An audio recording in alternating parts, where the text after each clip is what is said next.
pied.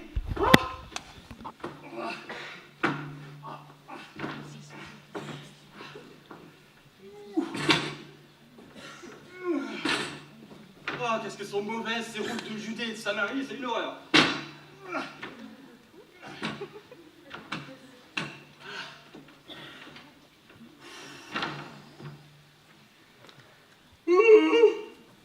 Enfin à la maison. Ça fait du bien.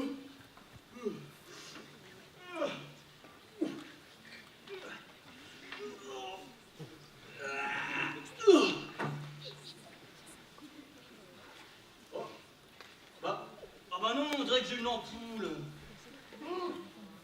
Ah non, mais elle est énorme. Oh, ça fait un mal de chien, les ampoules. Ah, c'est pas vrai.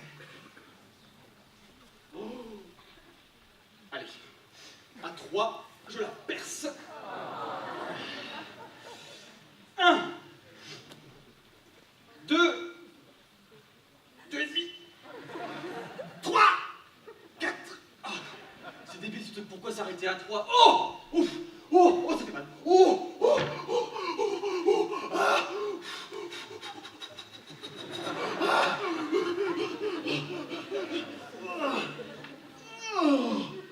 Ah, ça coule partout, c'est dégueulasse. Philippe! Ah, j'ai tellement mal que j'entends des voix, tiens. Philippe! Oui, c'est moi. Philippe, mets-toi en marche. En marche? En marche, mais quel genre de en marche? En marche avec les pieds? Philippe! Ah non, mais parce que vous savez, il y a plein de gens qui sont en marche et qui avancent pas forcément avec leurs pieds. Philippe! Bah non, mais je viens d'arriver là. Je suis fatigué, j'ai mal aux pieds, j'ai vraiment mal. Là, ça fait vraiment mal. J'ai une ampoule et c'est vraiment super douloureux. Et... Philippe! D'accord, on marche avec les pieds, ok. Mais pour aller où? Va en direction du sud. Prends la route qui va de Jérusalem à Gaza. Elle est déserte. Ouais, la route de Jérusalem à Gaza, ouais, je vois bien. Sauf que si elle est déserte, je vois pas à quoi ça sert. Philippe! Mais non, mais c'est bien beau d'être apôtre, hein, de parcourir toute la Galilée, d'annoncer la bonne nouvelle, tout ça, mais c'est quand même mieux quand il y a du monde. Si la route est déserte, ça sert vraiment à rien. Philippe! Ok, ok. J'oublie. J'oublie. Ah. Mais ce serait quand même bien si vous pouviez me donner un peu d'explication. Ça me motiverait un peu plus, vous voyez, parce que là, ça fait quand même de la route. J'ai mal aux pieds, je me suis fait une ampoule. C'est super douloureux. Philippe! Ok, ok. Ok, ok. Ah, ouh, ah.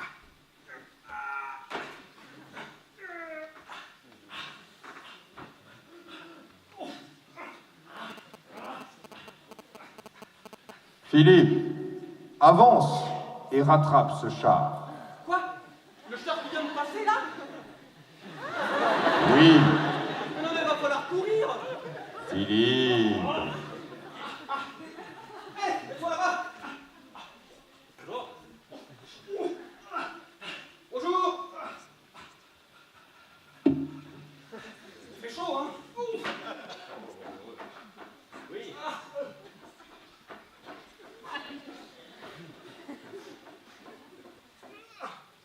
Pas grand monde sur cette route aujourd'hui, hein? Je ne sais pas, je prends pas souvent cette route-là. Ah bon, et qu'est-ce que tu ouf, qu'est-ce que tu fais ici alors? Je rentre d'un pèlerinage à Jérusalem. Oh. Et tu rentres où? En Éthiopie. Oula, c'est pas la porte à côté. Et qu'est-ce que tu fais là-bas en Éthiopie? Je suis intendant de Candace, la reine. Ah. Et qu'est-ce que tu lis là? Un passage du prophète Isaïe. Comme une brebis, il a été conduit à l'abattoir. Comme un agneau resté muet devant le tondeur, ainsi il n'ouvre pas la bouche. Dans son abaissement, la justice lui a été enlevée, car sa vie est retranchée de la terre.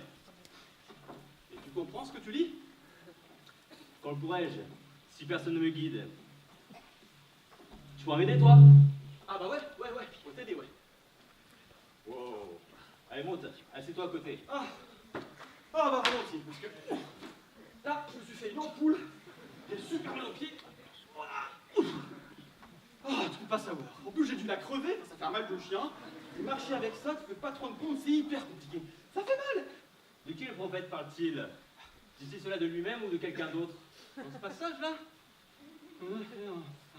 non, l'agneau muet devant les tondeurs, c'est pas lui. C'est le Christ. Le Christ?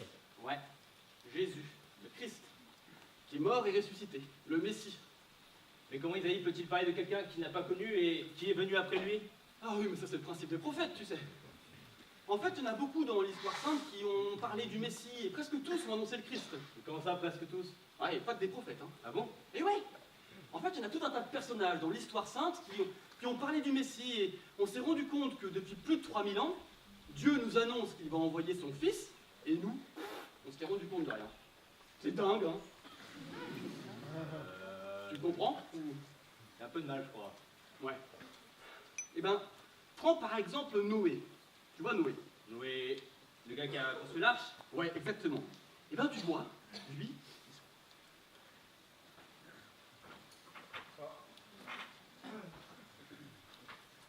Mes enfants, j'ai une grande nouvelle à vous annoncer. Non. J'ai quelque chose d'important à vous dire. Non, ça va pas non plus. Sem, Cham, Japhet. Faut que je sois un peu plus affectueux quand même. Cher Sem, mais pourquoi on a choisi des prénoms pareils? C'est vachement difficile à dire en fait. Bon, tant pis. Je verrai plus tard pour l'instant. Vous allez peut-être me dire qu'à 600 ans, ce n'est pas le moment de vouloir construire une arche et que, à mon âge, il est absurde de vouloir se lancer dans la construction navale. Et vous aurez raison. Et c'est vrai ça. Vous aurez raison.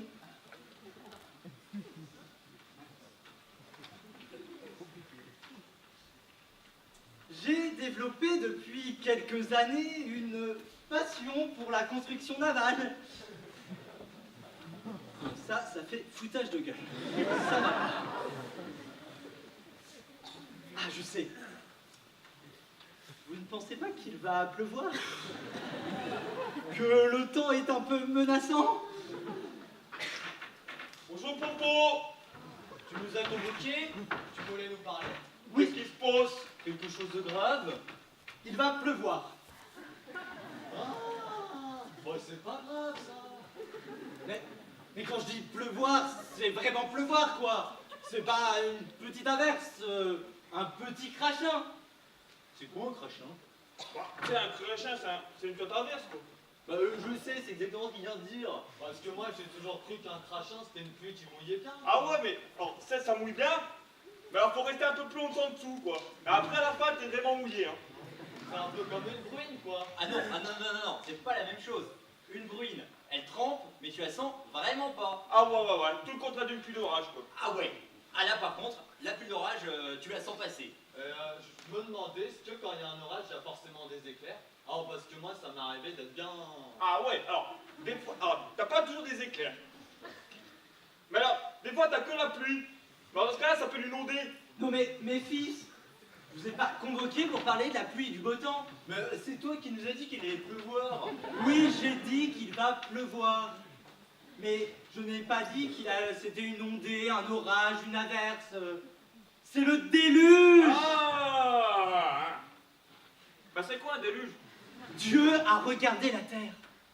Et voici que toute la terre s'est corrompue devant la face de Dieu. Il va faire pleuvoir pendant 40 jours et 40 nuits. Il va effacer de la surface du sol tous les êtres vivants qu'il a fait.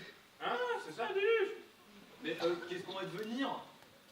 Heureusement, Dieu m'a trouvé juste.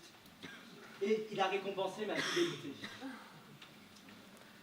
C'est pourquoi il me demande de construire une arche de 300 coudées de long et de 50 coudées de large. De combien? Bon, un gros bateau, quoi. Bah alors, pas, il y a un truc, je bille pas. Qu'est-ce qu'on va faire d'un gros bateau si on doit tous mourir? Mais on ne va pas tous mourir. Je viens de te dire que Dieu a récompensé ma fidélité. Et que par ma descendance, il va renouveler toute l'humanité. Je vois vraiment pas le rapport avec un gros bateau, moi. Bon, allez les gars, faites-moi confiance. Il va falloir la construire, cette arche. De toute manière, on n'a pas le choix. Allez, au travail. J'ai rien compris, moi. Et tu crois que c'est nous qui parlaient quand ils faisaient la descendance? Mais qu'ils sont bêtes, les fils. Seigneur, tu es sûr de ce que tu fais là? Je veux bien croire que tu m'aies trouvé juste, intègre, tout ça, d'accord, à la rigueur. Mais vu ma descendance, t'es conscient qu'il y a des risques?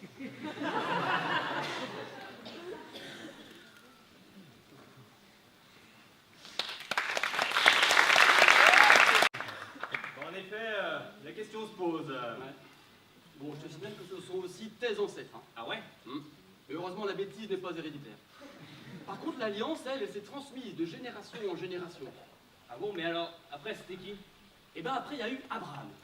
Dieu lui a dit de quitter son pays, qu'il ferait de lui le père d'une multitude, et qu'il rendrait sa descendance aussi nombreuse que les étoiles du ciel.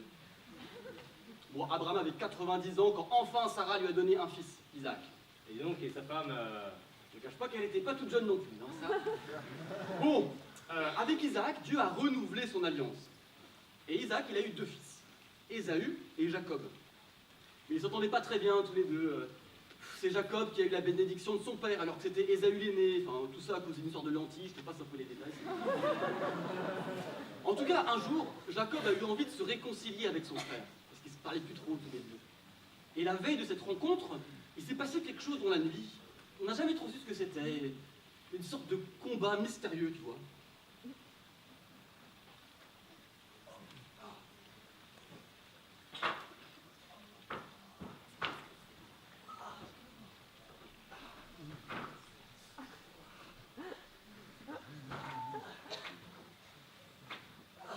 J'espère qu'elle dort encore.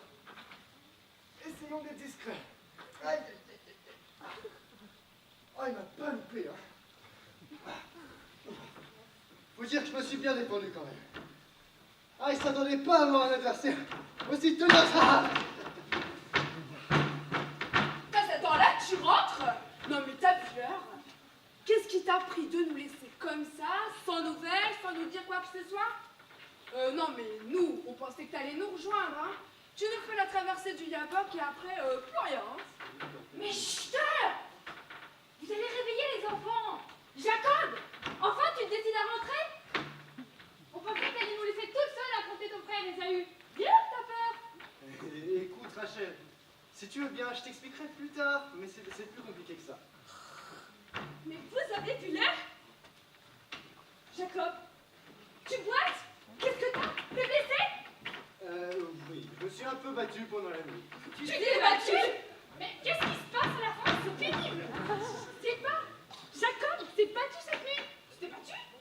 Mais contre qui? Contre Ésaü? Non. Non, je ne sais même pas ce nom. C'était un être mystérieux. On s'est battu toute la nuit. À la fin, il m'a donné sa bénédiction. Sa bénédiction? Et il m'a frappé à la hanche. À la hanche! Dis plus de petits débras un beaucoup derrière, hein? Oh, ça va, hein. En tout cas, j'ai pas lâché. Et j'ai vaincu. Et j'ai même reçu un autre nom. Maintenant, vous m'appellerez Israël. Israël? Mais c'est pas un nom, ça. Ça veut dire, il a été fort contre Dieu. Bah justement. Ah, Léa, je crois que c'est pour toi. Il faut que tu y ailles. C'est ton petit Zabulon qui pleure. Mais ça, c'est pas Zabulon, c'est Nephtali, ton fils. Ah non, ce n'est pas Nephtali, je l'aurais reconnu. Donc c'est pas Zabulon, c'est Issachar. Il pleure comme l'un de tes fils. De toute façon, avec Léa, c'est toujours pareil. Elle ne reconnaît jamais quand l'un de ses fils pleure. Pour Ruben, Siméon et Olivier et Judas, c'était exactement la même chose. Est-ce que tu crois pas que ce serait une petite dame? Et pourquoi c'est toujours les enfants des autres qui doivent pleurer? pourquoi ce serait pas ton petit dame ou Asher? Ne vous disputez pas. Je crois que c'est mon petit Joseph qui pleure. Il fait des rêves bizarres parfois. Ça me réveille et ça me met dans tous ses états. C'est un enfant particulièrement sensible. Je vais aller le consoler. J'ai toujours pensé que ce petit avait quelque chose de spécial. Et voilà, il faut toujours que Joseph fasse pleurer tout le monde. Jacob, écoute tes fils. Je vous ai déjà dit que moi maintenant, c'est Israël. Oh, je vous jure, une famille nombreuse.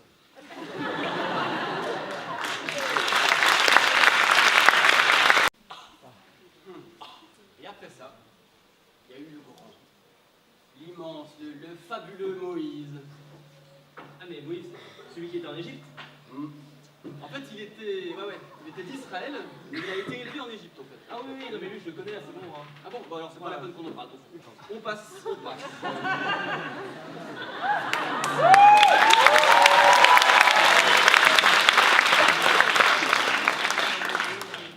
Et alors après ça, il y a eu les rois. À commencer par David. Tout allait bien dans la maison de David, sauf que l'arche n'était pas encore arrivée à Jérusalem. Le Seigneur est la lumière, il nous salue. Qui aurais-je crainte? Le Seigneur est le rempart de ma vie. Devant qui tremblerai-je? Ah ouais, bien celui-là. T'as pas un peu fini avec tes corsiques là? Mais écoute, même Michael, je trouve que ce psaume est vraiment pas mal. Écoute ça. Le Seigneur est ma Je le lumière. connais ton psaume. Oh, mais qu'est-ce que j'ai fait au bon Dieu pour être l'épouse d'un poète pareil? Oh là là. Mais regarde ta tenue. C'est n'importe quoi. On voit tes guiboles. Bah, qu'est-ce qu'elles ont, mes jambes? Qu'est-ce que t'as contre mes royales guiboles? Elles sont très bien tes jambes. C'est ton pagne qui est trop court. D'où je suis, c'est très correct, ça couvre l'essentiel. On aimerait bien que tu aies une vision un peu plus large de l'essentiel. Tu prends tout à la légère. Et toi, tu prends tout trop au sérieux. Mais quand même, je t'en ai offert plusieurs des pagnes correctes. Bah oui, mais je sais pas ce qu'ils ont, tes pagnes, ils méritent, ça me gratte. Avec celui-là, au moins, je suis bien. Qu'est-ce qu'on entend là-bas? La voilà, enfin, elle arrive. Youhou, youpi. J'ai bondi de joie lorsque l'on m'a dit: allez, Pierre et Michael, c'est le grand jour. Voici que l'arche arrive enfin à Jérusalem. Et éclatez tous en cris de joie. Wouhou.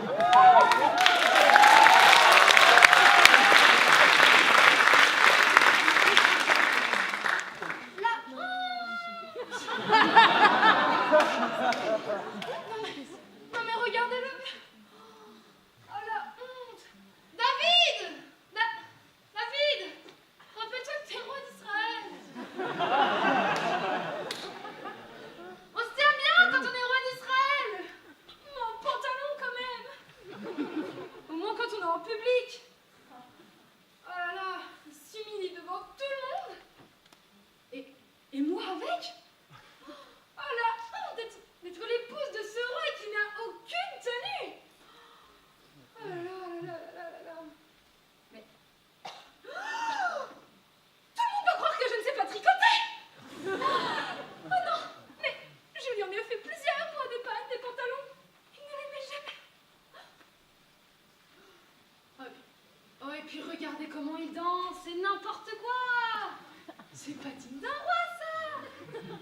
Et tous ces serviteurs qui voient ça en plus. Oh, la honte.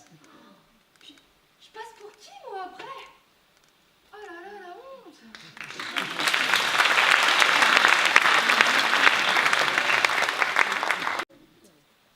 Allez donc, elle était coriace la femme de David, hein.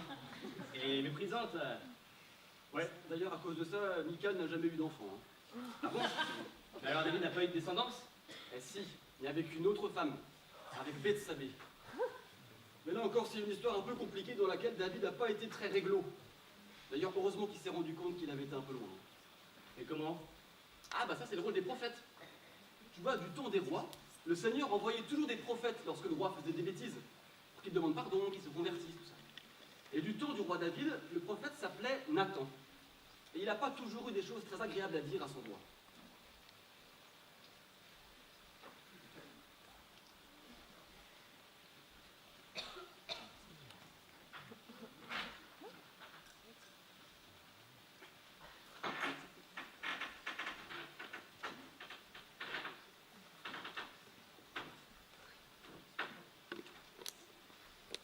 Seigneur, que ma prière s'élève devant toi comme l'encens. Et... Et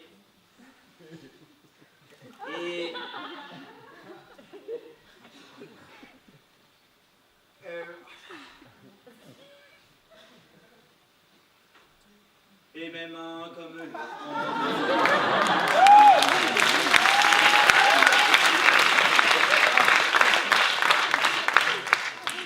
Oh. Le roi David avec Bethsabée, la femme de Uri le Hittite. Oh là là là là. Bon, faut dire qu'en même temps, Michael, faut se la farcir quand même, hein. Pardon, Seigneur, hein. Quoi? Un enfant pendant que Uri était au front. Ah, si je puis me permettre, Seigneur, je crois que tu te trompes. J'ai justement vu Uri revenir du front la semaine dernière et... Quoi? Il n'est pas rentré chez lui. Et il est mort hier.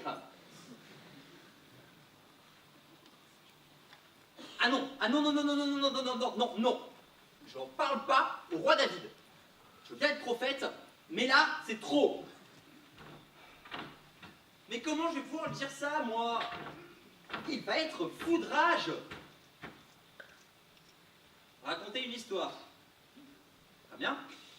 Alors, attends, Seigneur, je prends de quoi noter. Hein. Oui, oui, pas trop vite, Seigneur. Il faut que je note les grandes lignes. Sinon, moi, après, avec l'émotion, j'oublie. Deux hommes, un riche et un pauvre. Le riche a plein de choses, beaucoup de moutons. Le pauvre n'a qu'une petite brebis qu'il aime de tout son cœur et qui est comme sa fille. Un voyageur arrive chez le riche et le riche, au lieu de prendre un de ses moutons, prend la petite brebis du pauvre. Seigneur, tu crois que ça va passer? C'est juste que cette histoire de mouton, elle est pas un peu cucu? Non.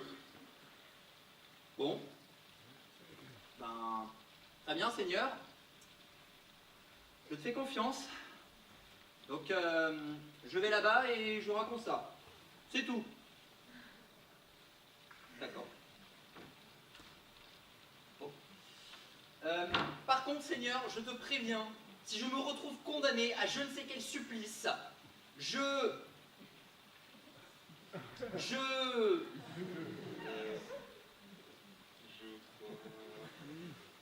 Bon, d'accord.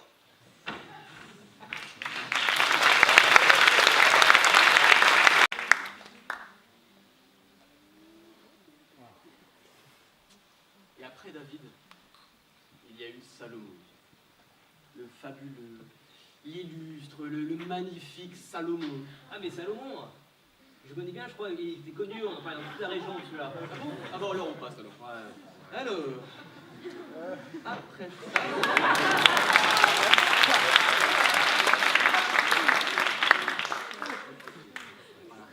Après ça, il y a eu toute une période un peu confuse où les Juifs ont eu tendance à oublier l'alliance faite avec Dieu. Comment ça, oublié? Oh, bah, il y a plein de manières d'oublier l'alliance. Hein. Soit ils suivaient d'autres commandements, soit ils adoraient des idoles païennes. Parfois, c'était le peuple qui était complètement perverti. Parfois, c'était le roi qui était complètement orgueilleux. Enfin, ça dépend. Il y a plein de manières d'oublier l'alliance. Hein. Mais à chaque fois, Dieu a envoyé un prophète pour rétablir l'alliance, tu vois. Enfin, en gros. Hein. Ouais, en très gros, là.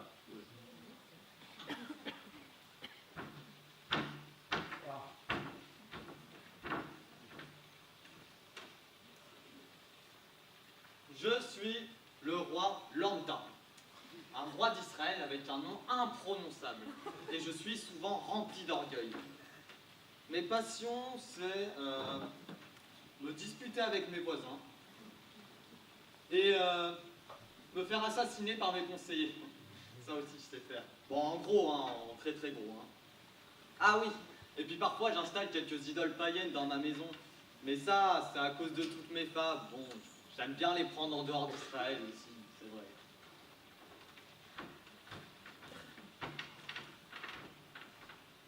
Je suis le peuple d'Israël. J'ai la nuque raide et j'ai tendance à être un peu infidèle. De manière imagée, et le tien à souligner que c'est une image, je me prostitue. Mais c'est une image, hein. C'est pour dire que je suis attentif à la culture religieuse des autres peuples. Ce que je fais d'autre, c'est quand même déjà pas mal, hein.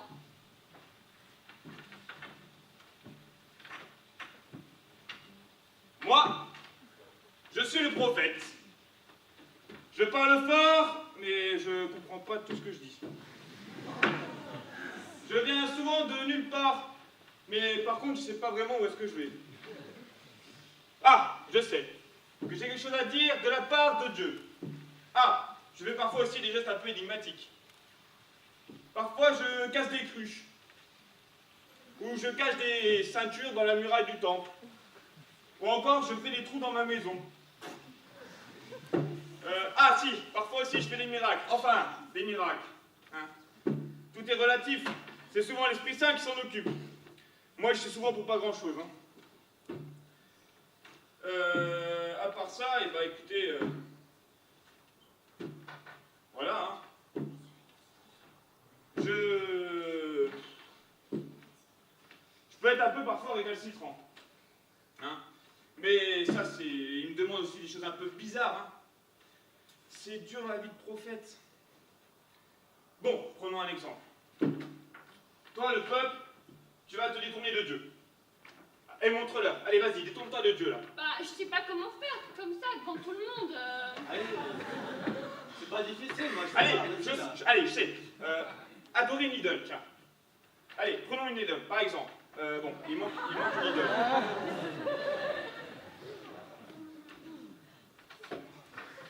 Je suis l'idole païenne. J'ai des yeux, mais ne vois pas. Une bouche, mais je ne parle pas. Un nez, mais je ne sens pas. Des oreilles, mais je n'entends pas. Des gens se prosternent devant moi, qui suis faite des mains d'homme.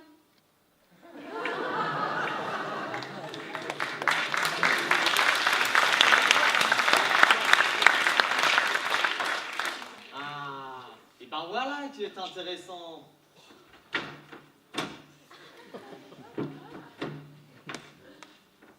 Dis-moi, tu voudrais pas m'aider à la guerre un petit peu, non? Non, parce que j'ai une bataille la semaine prochaine contre les Philistins et tu comprends, je pourrais t'offrir quelques holocaustes. Puis je te planterai quelques pieux sacrés, hein. Tu sais, pour moi, c'est vraiment pas un problème, hein. Et puis, ce sont mes femmes qui vont être contentes. T'as l'air vachement bien, toi. T'as l'air beaucoup plus intéressant que le Dieu de mes pères qui réside au milieu de nous. Je me ferais bien une petite copie de toi, la mettrais bien dans mon salon. Tu pourrais inviter ta sœur, ton frère, toute ta famille d'idoles. Comment il s'appelle déjà le Dieu des arbres? Et celui de la bonne mort? Et on pourrait tirer les cartes ensemble si tu veux. Et on pourrait parler avec les morts, ça te dit? Oracle du Seigneur, à mon serviteur le prophète. Moi. La colère de Dieu s'est enflammée. Parle à ton peuple d'Israël, qui a la nuque raide, et son roi qui n'est pas gentil du tout. Ton ennemi t'envahira, il détruira ton temple, il t'enverra en exil, et plein d'autres catastrophes, mais j'ai la flemme de tout les dire, parce que là, on n'a pas beaucoup de temps. Toi, épouse infidèle, repens-toi. Le Seigneur est riche en miséricorde. Il a eu pitié de toi. Et c'est pour ça qu'après vous avoir à peu près tous zigouillés, il recommencera quelque chose avec le petit reste, les âmes et les pauvres. Et ensuite, il enverra le Messie. Et toc! Ainsi ainsi que le Seigneur a parlé. Voilà. Ça, c'est de la bonne prophétie, ça. Vous avez entendu? Ouais, j'ai entendu, mais je me suis pas repenti. Oh tiens, une bataille. Oh là là, ils sont vraiment plus nombreux que nous. Mais c'est pas grave, je suis rempli d'orgueil et je suis sûr que je vais gagner. Et paf, bah je meurs.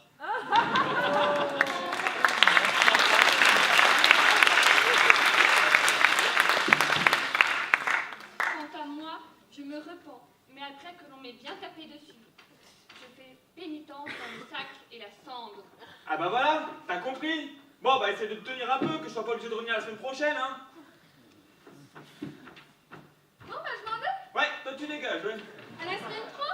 Hop, hop, hop, hop.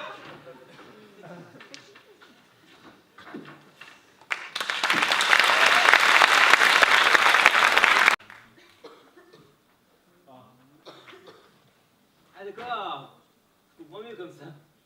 Ouais, enfin, c'est en très gros, hein. Oui mais bon, on comprend. Mais alors, Jésus, le Messie, à quel moment il intervient? Eh ben, il n'y a pas si longtemps, tu vois. Il est né il y a 30 ans, à Bethléem, et pendant tout ce temps, il est resté caché. On savait hein, qu'il était fils de charpentier et que sa mère était très exceptionnelle. Mais autour de lui, personne ne soupçonnait qu'il était le Messie, tu vois. Et puis, au cours des 3 dernières années de sa vie, il a commencé à faire des miracles. Des miracles? Ouais. Tu vois, le genre de truc un peu extraordinaire qu'aucun prophète n'avait fait avant lui. Venaient à lui toutes sortes de malades, de possédés, d'infirmes, de boiteux, de gens qui avaient des problèmes. Et lui. Eh ben quoi lui? Eh ben lui, arrête ton charin, ça. Eh ben lui.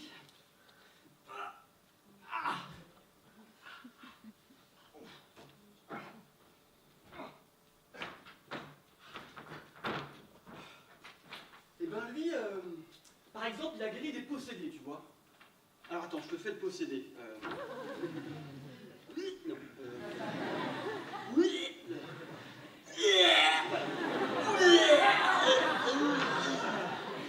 Que nous veux-tu, Jésus de Nazareth? Es-tu venu pour nous perdre? Je sais qui tu es. Tu es le Saint de Dieu. Et Jésus, là, tais-toi, sors de cet homme. Et là, le type,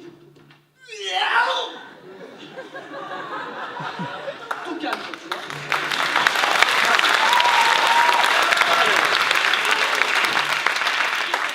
Après ça, sa renommée s'est répandue dans toute la Galilée. Et ça a été un festival de miracles en tout genre. Ah bon? Ouais, un truc de dingue. Par exemple, la belle-mère de Simon-Pierre. Alors attends, J'ai une fièvre de cheval. Je vais mourir. Ah bah non, ça va mieux. Ah bah super, ça va mieux. ça va pas forcément emballer Simon-Pierre, tu vois, parce qu'en fait, t'étais reparti, quoi. Simon-Pierre, ici. Tu vois le genre, quoi, la belle-mère. Après ça, il y a eu des lépreux. Alors attends, le lépreux... Ouais. Seigneur, si tu le veux, tu peux me purifier. Attends, les lépreux, c'est quoi, les possédés, non? Ah bah non. Non, les possédés, ça fait... Alors que les lépreux, ça fait...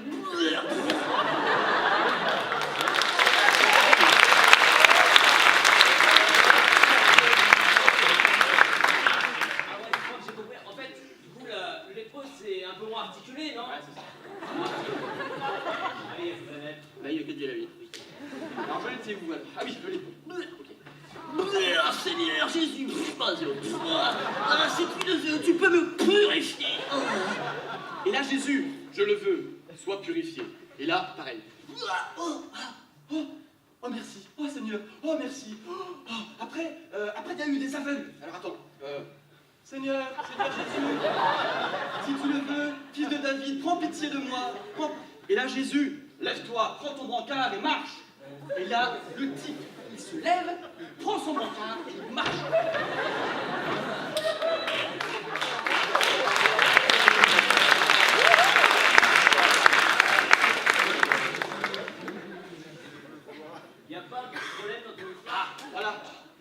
à chaque fois. Pourquoi il me fait prendre son brancard alors qu'il marche déjà? C'est pas la peine. Non, ce que je veux dire, c'est que le mec, il est aveugle, il prend son brancard, il se lève, il marche.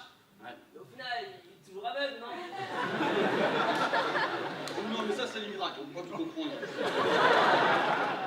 Bon, alors, après ça, il y a eu la multiplication des pains. Alors, Seigneur, nous n'avons ici que 5 pains et 2 poissons. Mais qu'est-ce que c'est pour toute cette foule? Et Jésus remplissait d'eau ses cruches. Là, on en a ramassé 12 corbeilles pleines. Alors qu'on devait nourrir une foule de 5000 hommes. Je crois que j'ai pas tout compris, mais... Oui, mais bon, ça c'est les miracles, c'est un peu particulier. L'important, c'était que c'était des signes que Jésus était le Messie. Ah voilà, justement, le Messie, c'est celui que les prophètes ont annoncé. Mais quel rapport avec l'agneau resté muet devant le tondeur, qui est conduit à l'abattoir et qui ouvre pas la bouche et... Ça c'est la suite de l'histoire. Tu vois, nous on y croyait dur comme fer à Jésus Messie. On l'avait suivi, on avait entendu son enseignement, on avait vu ses miracles. On pensait que c'était lui qui allait délivrer Israël de toutes ces nations païennes là qui nous envahissent et... T'as un problème avec les nations païennes? C'est ce que je veux dire. Non mais de toute façon, Jésus a été arrêté, jugé, condamné, crucifié comme un malfaiteur, tu vois. Tu vois, l'agneau muet devant les tondeurs, eh ben c'était lui, c'était Jésus. Et c'est triste cette histoire. Mais attends la suite. Après ça, il y a eu la résurrection. La quoi? La résurrection. Il était mort et il est redevenu vivant. L'agneau? Mais qu'est-ce qu'ils ont fait à l'abattoir? Mais non, l'agneau, Jésus. Jésus. Au bout de 3 jours, on s'est rendu compte que le tombeau était complètement vide. Au début, il y a eu Marie-Madeleine, la première.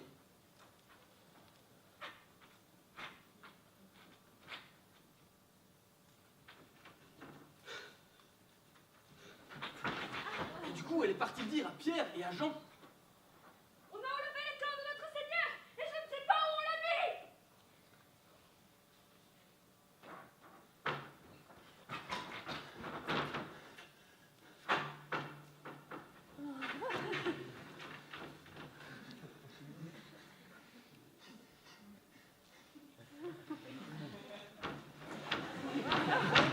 Finalement, Marie-Madeleine est revenue et là, elle a tout compris.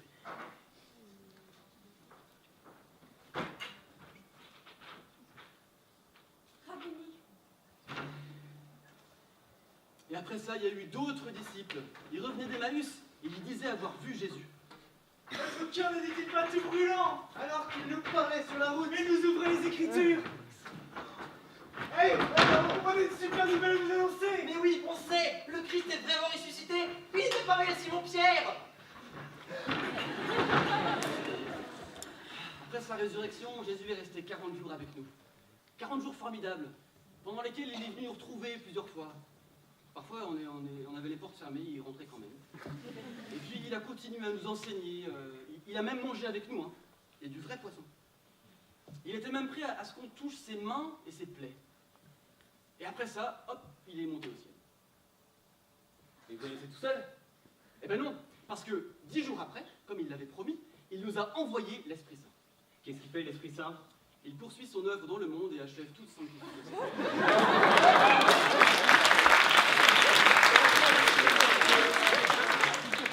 C'est beau ça. C'est toi? Ouais, c'est sorti comme ça. C'est l'Esprit Saint d'ailleurs, tu vois. C'est vrai qu'elle est pas mal cette phrase. Tu commences à la garder, ça peut servir. Oh, attention, il y a de l'eau. Et dis-moi Philippe, qu'est-ce qu'il faut faire pour recevoir l'Esprit Saint? Ben, fallait que tu reçoives le baptême. Aussi de l'eau. Qu'est-ce qui empêche que je sois baptisé? Non, bah rien. On y va? Allez.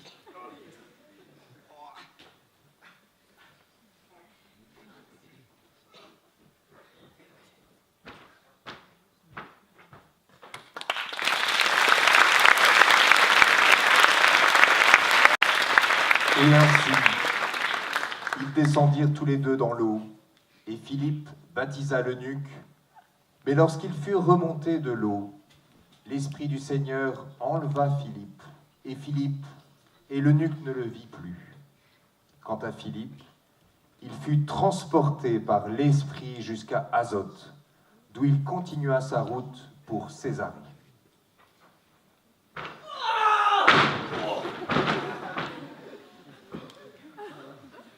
Oh, merci, Esprit Saint. Ah, c'est sympa de m'avoir épargné la route. Parce que tu vois, avec mon ampoule, je me demandais comment j'allais faire pour rentrer, tu vois. Parce que tu te rends peut-être pas compte, mais une ampoule, ça fait un mal de chien. On peut pas poser le pied quand on marche. Philippe Bon, d'accord, ça va.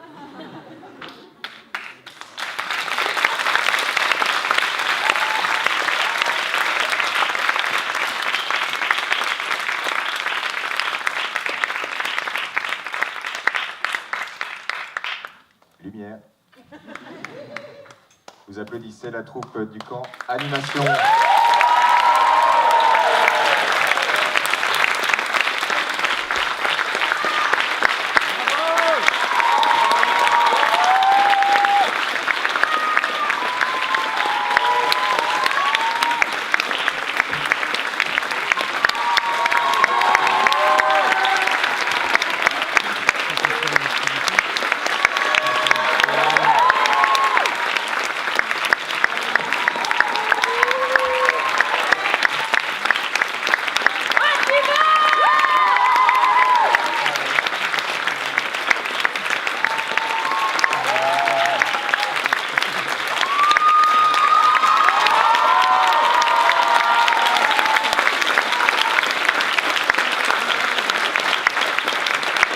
Le camp Animation.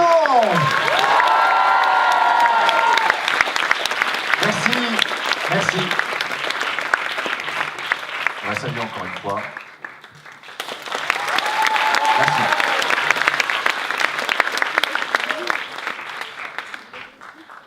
Merci à tous ces acteurs. Vous voyez qu'il y a un blessé parmi nous, vous avez dû vous en apercevoir. Baptiste qui a accepté de jouer son rôle, même s'il s'est tordu la cheville à la chorégraphie juste avant Rayonne. Alors on peut l'applaudir parce qu'il a souffert.